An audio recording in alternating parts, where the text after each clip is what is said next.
संस्कारों को तुम चरितार्थ करो। हमें किसी चीज की आवश्यकता नहीं है, तुम्हारे धन की आवश्यकता नहीं है, हमें केवल आवश्यकता है कि तुम समाज में अपना एक ऐसा स्थान बना लो कि लोग तुम्हारे बारे में चर्चा करें। चर्चा दो में होती है, अच्छे कार्यों में और बुरे कार्यों में। लेकिन बुरे कार्यों में स्थान नहीं बनाना है, अच्छे कार्यों में स्थान बनाना है। और अच्छे कार्यों में स्थान बना करके अगर तुम समाज में रहोगे तो हमारा भी सीना गर्व से ऊपर होगा, उठेगा, और हम ये कह सकेंगे ये हमारी पढ़ाई हुई छात्रा है। जिसने गुरु का सम्मान किया है, जिसने माता पिता का सम्मान किया है, उसको जीवन में कभी किसी प्रकार की कोई कमी नहीं आई। और जिसने गुरु का अपमान किया है, माता पिता का अपमान किया है, वो जीवन में कभी सफल नहीं हो पाया। मैं इसके पहले एक छोटी सी घटना बताऊं। रैतवार में था, एक लड़का था, कुछ दंड टाइप का था। हमने उसको बहुत प्रयास किया। वो घर से आए तो स्कूल के पहले एक पुलिया पड़ती थी, उस पुलिया में घुस जाए और दिन भर बैठा रहे। ये सब चीजें जब हमको जानकारी मिली तो हमने उसकी खोज शुरू की। और एक दिन हम गए, पुलिया में गए, और पुलिया में जाकर के उसको हाथ पकड़ के लेके आए 2 बच्चों के साथ। उसको हम बैठाए स्कूल में, उसके पिताजी को बुलवाए। पिताजी आए, हमने कहा ये ऐसा ऐसा है, इतने दिन से ये एब्सेंट है लड़का। उन्होंने आओ देखा ना ताओ, उसको उठा करके सीधे और पटक दिया। बोले कि इसको आज ही मार डालेंगे। हमने उनको पकड़ा, हमने कहा कि ये आपको ये काम नहीं करना। दूसरे दिन से उसने ये किया।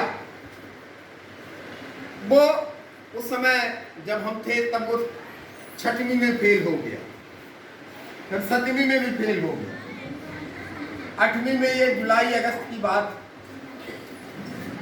जब वो लड़का दूसरे दिन आया, उसको एहसास हुआ होगा।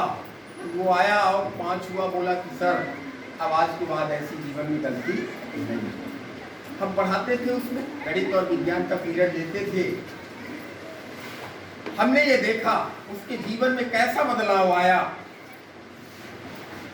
कि वो लड़का उस साल संकुल में, करही में परीक्षा हुई थी, और उसमें परीक्षा देकर के बिना नकल के और 8वीं में फर्स्ट डिवीजन पास हुआ।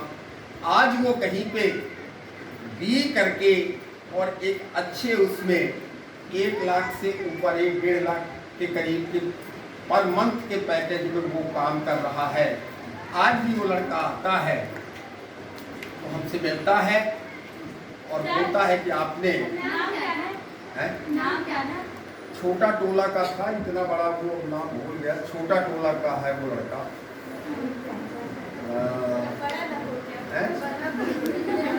छोटा सा था, और वो उस समय पे क्या है कि देखो गलत रास्ते में जा रहा था।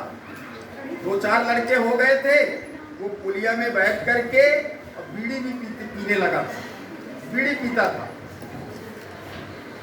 तो कहने का मतलब ये कि अगर हम ये चाहते भाई तुम ठीक है अपना बीड़ी पियो, गांजा पियो, शराब पियो, जो कुछ भी करना है करो, हमसे क्या लेना देना, स्कूल आओगे पढ़ा देंगे, नहीं आओगे नहीं पढ़ाएंगे। लेकिन नहीं, हमारा ये दायित्व तो होता है कि कोई अगर गलत रास्ते में जा रहा है तो उसको हम सही रास्ते में लेके आए।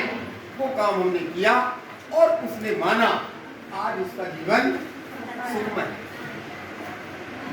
कुल मिलाकर के हम सबसे यही कहना चाहेंगे कि अपने माता पिता, अपने गुरुओं का सम्मान हमेशा करना है, और उनके द्वारा बताई गई जो बातें हैं उनको अपने जीवन में चरितार्थ करना है, उनको अपने जीवन में रखना है। और अगर ये तुमने कर लिया तो गुरु का सही सम्मान यही। केवल गुरु को एक दिन जाकर के और उसको टीका लगा दें, पांव छू लें और फिर साल भर गुरु अगर कहीं से निकल रहे हैं तो उनको देख करके हम दूसरी तरफ देखने लगे, उनके द्वारा बताई गई बातों को हम बिल्कुल पालन न करें, तो ये गुरु पूर्णिमा का अर्थ नहीं है। यही चीजें कहनी थी। बड़ी कक्षा है तुम लोगों की, इसलिए जीवन में कुछ ऐसा करना कि तुम्हारा नाम समाज में आए, और समाज में जो नाम आए वो अच्छे कर्मों में नाम आए, बुरे कर्मों में नाम ना आए।